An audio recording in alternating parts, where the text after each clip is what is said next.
Assalamualaikum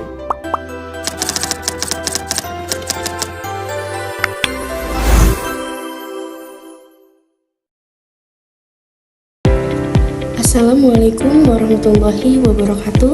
Perkenalkan, saya Hasna Aulia dengan NIM 124050159. Di sini saya akan menjelaskan resume materi yang saya dapatkan dari pertemuan 1 hingga 7 dari mata kuliah Anatomi Fisiologi.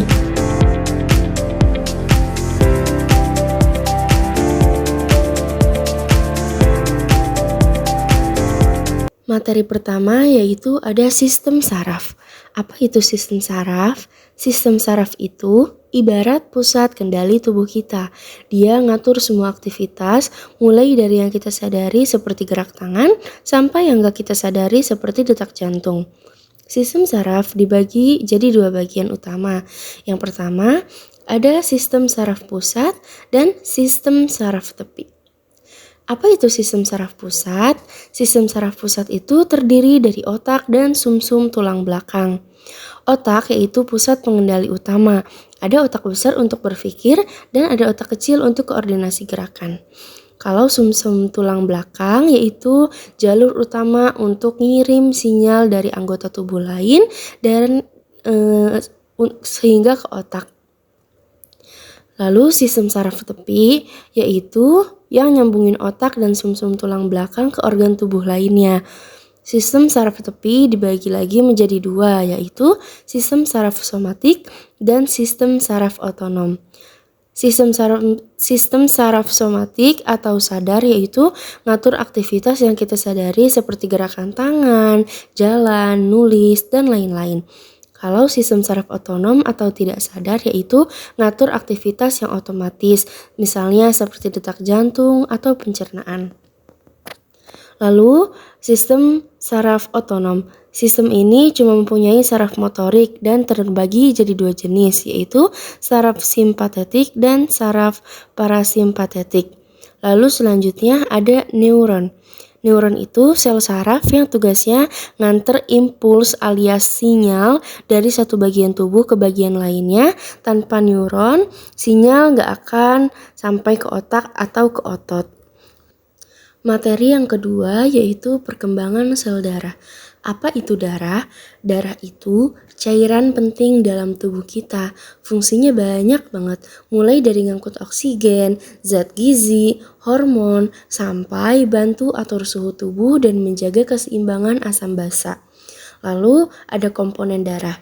Darah terdiri dari 2 bagian utama, yaitu plasma darah atau cairan, dan sel darah atau padat.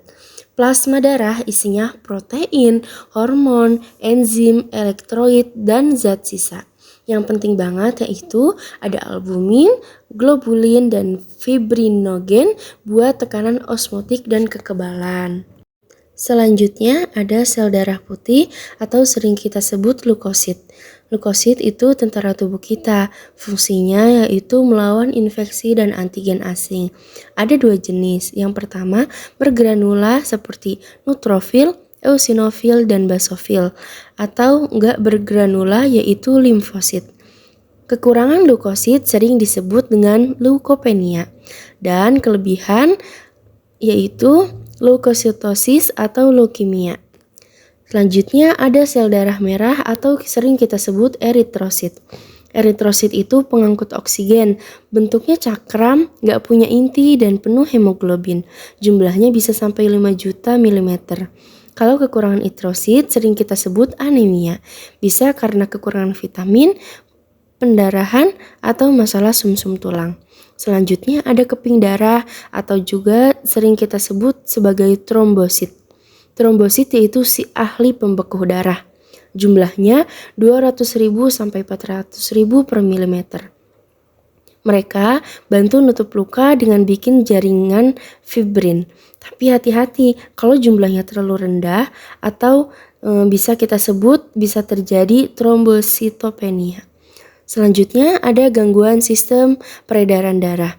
Yang sering kita sebut yaitu hipertensi atau tekanan darah tinggi, jantung koroner atau sumbatan karena lemak, varises atau pelebaran pembuluh balik, dan aneurisma atau pembekakan pembuluh darah, semua itu bisa berbahaya kalau nggak dicegah sejak awal.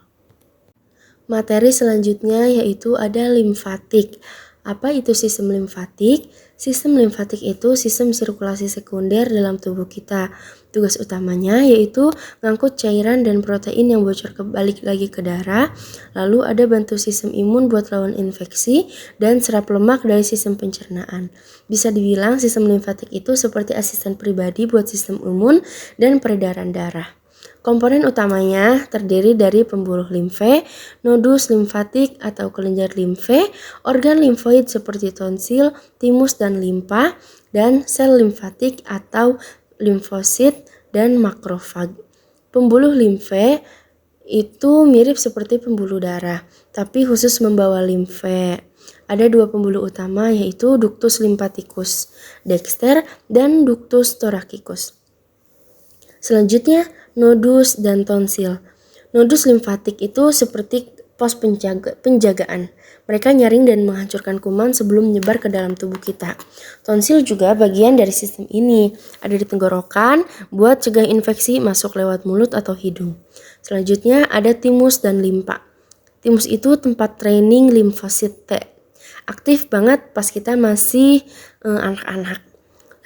Selanjutnya ada limfa. Dia bantu sharing darah, simpen sel imun, dan menghancurkan sel darah merah yang rusak. Selanjutnya yaitu materi sistem integumen atau kulit.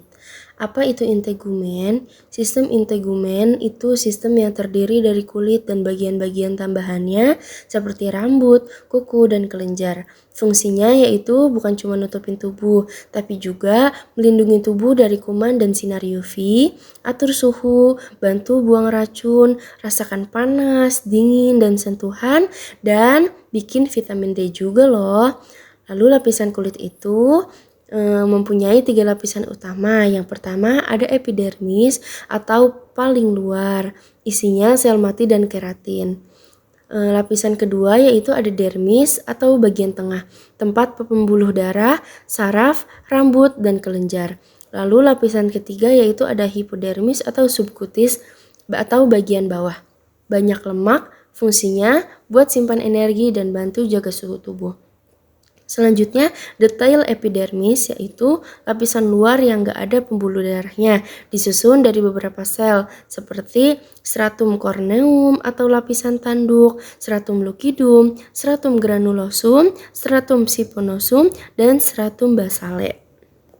Struktur tambahan kulit yaitu seperti kelenjar keringat, gunanya untuk mengatur suhu dan buang sisa metabolisme.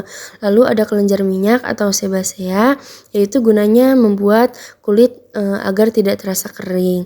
Selanjutnya ada rambut, yaitu tumbuh dari folikel dan mempunyai siklus hidup. Dan terakhir ada kuku, yaitu pelindung ujung jari.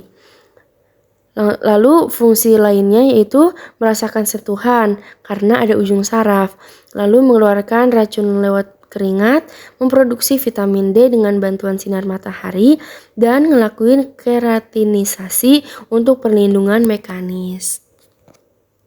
Dan materi yang terakhir yaitu sistem perkemihan. Apa itu sistem perkemihan? Sistem perkemihan adalah sistem organ yang memproduksi, menyimpan, dan mengeluarkan urin. Strukturnya terdiri dari 2 ginjal, 2 ureter, dan 1 kandung kemih, dan 1 uretra. Fungsi utama ginjal yaitu nyaring darah, atur tekanan darah dan pH, membuang limbah lewat urin, dan produksi hormon seperti renin dan entropoietin. Lalu struktur ginjal dan nefron yaitu ginjal mempunyai 3 bagian, korteks luar, medula dalam, pelvis tempat pengumpulan urin. Unit fungsional ginjal itu namanya nefron, jumlahnya jutaan. Nefron ini yang nyaring darah, nyerap kembali zat yang dibutuhin, sisanya yaitu dibuang menjadi urin. Selanjutnya ada ureter dan kandung kemih atau vesika urinaria. Ureter yaitu pipa yang membawa urin dari ginjal ke kandung kemih. Gerakannya memakai gerakan peristaltik.